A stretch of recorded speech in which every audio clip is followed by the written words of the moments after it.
brought to you by Silver Pumps. Top quality और consistent performance के लिए सिर्फ सिल्वर पंप्स, नाम याद रखना। सियासी रूप से जो मुद्दा सबसे ज्यादा परेशान कर रहा है भजनलाल सरकार को, वो सब इंस्पेक्टर परीक्षा को लेकर है। अब सब इंस्पेक्टर परीक्षा को लेकर जो कुछ कोर्ट में दलीलें दी जा रही है, उन दलीलों को सुनने के बाद जनता क्या फैसला लेती है, ये सरकार को भी समझना चाहिए।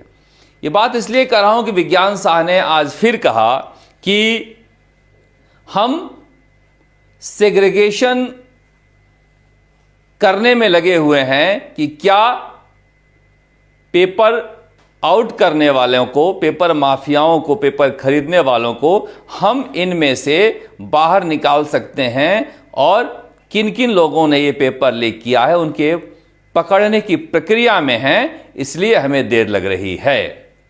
जज साहब ने पूछा कि पेपर लीक हुआ था या नहीं, वो कह दिए विज्ञान साहब कि हां लीक हुआ था।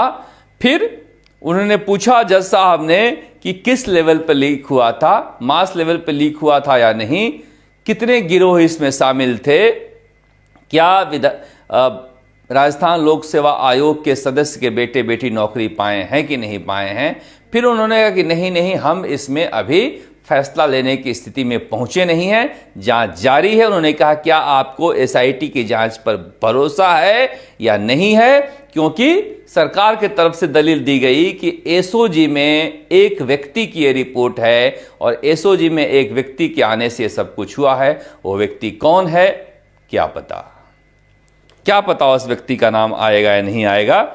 उन्होंने दुनिया भर के सारे रिपोर्टों का हवाला दिया कि नीट में ये हुआ था, सुप्रीम कोर्ट ने ये किया, एसआईटी की जांच अभी जारी है। अब सैंक्टिटी प्रभावित होगी, जांच की अगर रद्द होती है तो फिर रद्द नहीं होती है तो भी प्रभावित होगी। तो इस तरह से एक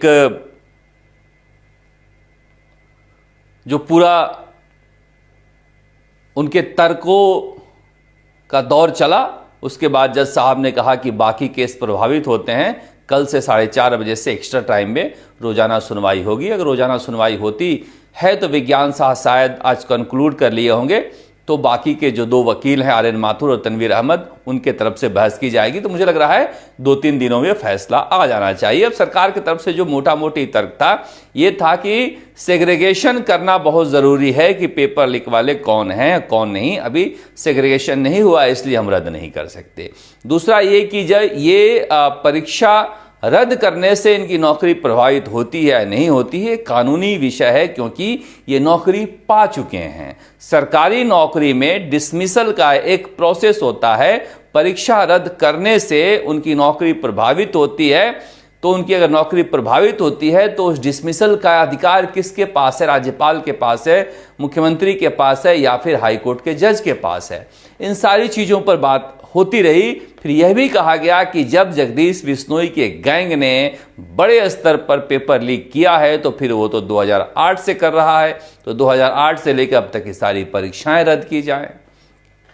इस तरह से तर्क दिए गए।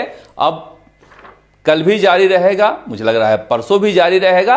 परसों के बाद फैसला हो सकता है, क्योंकि जज साहब के मिजाज से ऐसा लग रहा है कि वो फैसले के लिए तैयार हैं। अगर रद्द करते हैं तो सीबीआई जांच दे देनी चाहिए, ऐसा लगता है, क्योंकि एसओजी के जांच पर अब सवाल उठने लगे हैं। खुद सरकारी वकील का कहना है कि एसओजी ने बिना मांगे परीक्षा रद्द करने की रिपोर्ट क्यों दी थी, क्योंकि कोई भी सरकारी संस्था जब तक राय नहीं मांगी जाए राय देती नहीं है, तो आगे बढ़ के राय क्यों दी। और उस समय ये सारा मामला समझ में आ नहीं रहा था, तो एसओजी की राय को डबल एजी ने अपनी राय मान ली, कमेटी ने मान ली, इसलिए ये सारा गड़बड़ वहीं से हुआ है। फिर वहीं से हुआ है तो जांच कैसे होगी पता नहीं। मगर जो कुछ हो रहा है, मुझे लग रहा है कि सरकार को इस बारे में सोच समझकर फैसला लेना चाहिए। उधर नरेश मीणा का तूफान बढ़ता ही जा रहा है। क्या सरकार इस पर विचार करेगी कि नरेश मीणा के साथ नरमी बरती जाए? कहा जा रहा है कि वहां पर जेल में सारे कॉन्टैक्ट्स जो होते थे मिलने का जो सिलसिला था वो बंद कर दिया गया है। जो टेलीफोन से बात करने का अधिकार था वो भी कर्टेल कर दिया गया है। और क्यों हो रहा है ये पता नहीं, मगर गांव-गांव में लोगों में एक रोष है। रोष एक अलग पहलू होता है, रोष से समाधान निकलता नहीं है। आप 25 फरवरी का घेराव करो, मगर जो भी नरेश मीणा के आंदोलन को आगे बढ़ा रहे हैं, लोकतंत्र में चुनी हुई सरकारों के साथ वार्ता एक विकल्प होता है। कूटनीति कोई चीज होती है। अगर राजनीति में आए हैं तो हमेशा दिल से अगर राजनीति करनी है तो किसी सामाजिक संगठन का नेता बन जाइए, दिमाग से भी राजनीति करनी चाहिए। हमें लगता है कि कुछ लोगों से प्रभावित हुए बिना नरेश मीणा को कैसे कानूनी रूप से छुड़ाया जाए और सरकार के रुख को नरम किया जाए, इसके लिए वार्ता भी चलनी चाहिए। कर्नल क्यूरी सी बैसला का मैं इतना बड़ा फैन शुरू से इसीलिए था, जब वो वार्ता के लिए आते थे तो एक तरह से अफवाह उड़ाया जाता कि देखो बैसला बिक गया, देखो बैसला ये है। वो गांधी जी को पढ़ते थे, वो लियो टॉल्स्टॉय को पढ़ते थे, वो जानते थे कि आंदोलन की परिणति क्या होनी चाहिए। लोकतंत्र में वार्ता, और वार्ता से कुछ हासिल करना। आखिरकार उन्होंने हासिल कर लिया, मगर आंदोलन भी किया और वार्ता भी जारी रखी। क्योंकि हासिल करना है अगर, तो लोकतांत्रिक प्रोसेस से ही चलना चाहिए।